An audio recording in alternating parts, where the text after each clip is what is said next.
Assalamualaikum warahmatullahi wabarakatuh.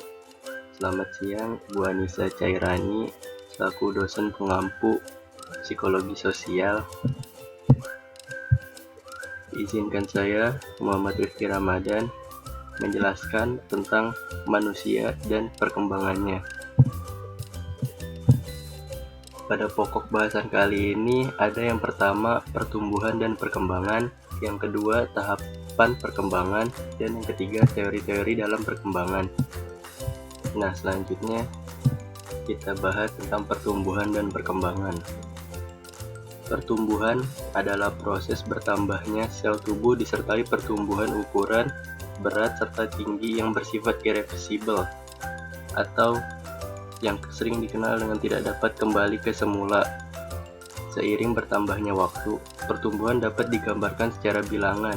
Contohnya seperti panjang tubuh manusia dari 150 cm menjadi 160 cm. Selanjutnya perkembangan. Perkembangan adalah proses diferensiasi organogenesis dan diakhiri dengan terbentuknya individu baru yang lebih lengkap dan dewasa. Contohnya seperti berkembangnya organ-organ dalam tubuh manusia menjadi lebih matang. Berikutnya adalah tahapan perkembangan. Menurut pendapat pakar Hurlok, tahap perkembangan masa prenatal terbagi menjadi 3. Yang pertama ada periode zigot atau geminal, berlangsung sejak pembuahan sampai akhir minggu kedua. Kedua, ada periode embrio, berlangsung akhir minggu kedua sampai akhir bulan kedua. Dan terakhir ada periode janin atau fetal, berlangsung dari akhir bulan kedua sampai lahir. Selanjutnya tahap kedua ada tahap bayi atau pasca embrionik, merupakan fase pertumbuhan dan perkembangan yang terjadi setelah melahirkan sampai usia 2 tahun. Pada tahap ini, bayi sudah bisa bernafas dengan sendirinya. Organ-organ tubuh dalam fase ini sudah bisa bekerja walaupun belum maksimal. Mulai berkembangnya saraf dan otot serta akan membentuk awal kesadaran. Alat gerak seperti tangan dan kaki mulai digunakan. Fase ketiga ada anak-anak. Perkembangan pada fase anak-anak dimulai saat usia 2-11 tahun, di mana mereka mulai berkembang secara emosional serta sosialnya, biasanya pada peningkatan yang secara aktif pada keterampilan fisik, sehingga terjadi pertumbuhan yang lebih cepat dari biasanya. Tahap yang keempat yaitu remaja. Pada saat remaja, lebih tepatnya di usia 11-19 tahun, di mana manusia sudah mulai mengalami pubertas dan perkembangan organ-organ reproduksi. Perubahan fisik pada laki-laki dan perempuan juga semakin terlihat. Selain itu, fase remaja juga mulai mandiri dan mencari jati dirinya sendiri. Secara berpikir, mereka akan lebih logis dan mempunyai perasaan yang sensitif. Tahap yang kelima, dewasa. Pada fase dewasa berlangsung dari usia 19-40 tahun. Mereka akan berfokus pada pekerjaan, pernikahan, dan keluarga. Secara umum, orang-orang dalam tahap dewasa, mereka akan lebih mandiri dan bertanggung jawab atas dirinya sendiri maupun orang lain. Selanjutnya, tahapan yang keenam, yaitu dewasa madya. Pada fase ini terjadi dalam kurun usia 40-60 tahun, di mana pada fase ini merupakan masa transisi, masa menyesuaikan kembali, masa equilibrium, disequilibrium, dan masa yang ditakuti karena mendekati masa tua. Pada fase ini, wanita kehilangan kemampuan reproduksinya. Dan yang tahapan terakhir ada tahap dewasa akhir. Pada masa tua, organ-organ tubuh akan mengalami penurunan secara fisiologis. Tahap ini terjadi pada usia 60 tahun ke atas. Fungsi psikomotorik dan kognitif akan mengalami penurunan atau kemunduran. Biasanya ditandai dengan perkataan yang sudah mulai tidak jelas, pelupa, aktivitas menjadi terbatas, dan kurang cekatan dalam melakukan kegiatan sehari-hari. Selanjutnya, teori-teori perkembangan. Perkembangan moral oleh Lawrence Kohlberg. Lawrence adalah seorang psikolog yang mengembangkan teori perkembangan moral. Teori perkembangan moral yang dikemukakan oleh Kohl menunjukkan bahwa sikap moral bukan hasil sosialisasi atau pelajaran yang diperoleh dari kebiasaan dan hal-hal lain yang berhubungan dengan nilai kebudayaan. Oke, berikutnya ada tabel tahapan teori perkembangan moral yang dikemukakan oleh Lawrence Kohlberg. Sebelumnya mohon maaf jika gambarnya kurang jelas. Oke, ya, tingkat pertama ada prakonvensional sekitar 4-10 tahun. Tahap ke-1, orientasi kepatuhan dan hukuman. Moralitas ditentukan oleh hukuman. Menghindari hukuman adalah motivasi utama. Tahap 2, orientasi kepentingan pribadi.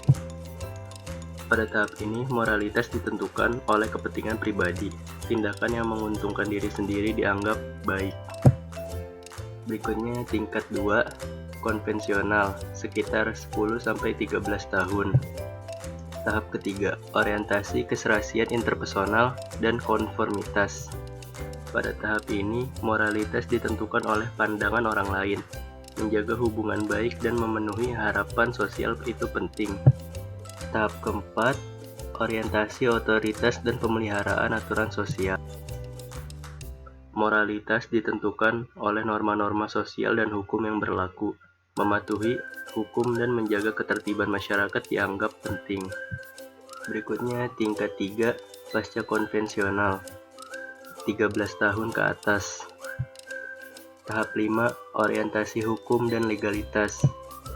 Pada tahap kelima ini, kesadaran terhadap perbedaan pandangan dan nilai-nilai masyarakat, menghormati hak asasi manusia dan prinsip-prinsip demokrasi. Dan yang terakhir, ada tahap ke-6 yaitu prinsip etika universal. Pada tahap ini, moralitas ditentukan oleh prinsip-prinsip etika universal seperti keadilan, martabat manusia, dan hak asasi manusia. Oke, selanjutnya ada perkembangan psikoseksual oleh Sigmund Freud. Sigmund Freud adalah seorang psikolog sekaligus penemu aliran psikoanalisis di dalam ilmu psikologi. Freud percaya kepribadian yang berkembang melalui serangkaian tahapan masa anak-anak, di mana mencari kesenangan energi fokus pada area sensitif seksual tertentu. Energi psikoseksual atau libido digambarkan sebagai kekuatan pendorong di belakang perilaku. Teori perkembangan psikoseksual membahas masalah bertumbuh kembangnya kepribadian sejalan dengan pertumbuhan dan perkembangan tubuh, di mana faktor seksualitas memainkan peranan kunci. Nah, berikutnya disajikan tahapan teori perkembangan psikoseksual menurut Sigmund Freud. Pertama, ada tahap oral, usia lahir sampai 15 bulan. Konflik yang muncul, menghisap dan menyusui. Jadi dikatakan fase oral karena pada masa ini, mulut merupakan hal yang dapat memicu kesenangannya dengan mencicipi atau menghisap sesuatu. Contohnya seperti menghisap ASI atau tangannya sendiri. Berikutnya yang kedua, ada tahap anal, usia 12 sampai 18 bulan sampai 3 tahun. Konflik yang muncul, toilet training. Pada tahap ini, fungsi utama energi psikoseksual atau libido adalah pada pengendalian kandung kemih dan buang air besar. Contohnya seperti melatih anak untuk buang air kecil atau besar dengan baik. Yang ketiga, ada tahap balik, usia 3-6 tahun. Konflik muncul, attachment pada orang tua. Pada tahap ini, fokus utama dari energi psikoseksual libido adalah pada alat kelamin. Anak-anak juga menemukan perbedaan antara pria dan wanita. Anak laki-laki mulai melihat ayah mereka sebagai saingan karena ibu harus berbagi kasih sayang dengannya.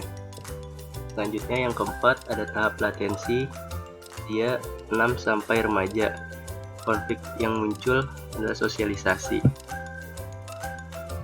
Tahap latensi ini adalah saat eksplorasi di mana energi seksual tetap ada, tetapi diarahkan ke hal lain seperti pengejaran intelektual dan interaksi sosial. Tahap ini sangat penting dalam pengembangan keterampilan sosial dan komunikasi dan kepercayaan diri. Dan yang terakhir, ada tahap genital, usia remaja sampai dewasa. Konflik yang muncul, kematangan seksualitas. Pada tahap yang terakhir ini, seseorang akan mengalami perubahan yang sangat besar dalam diri maupun dunianya. Dan masa ini pula, seseorang akan mengembangkan minat seksual yang kuat pada lawan jenisnya. Oke, sekian penjelasan dari saya. Kurang lebihnya mohon maaf. Terima kasih. Wassalamualaikum warahmatullahi wabarakatuh.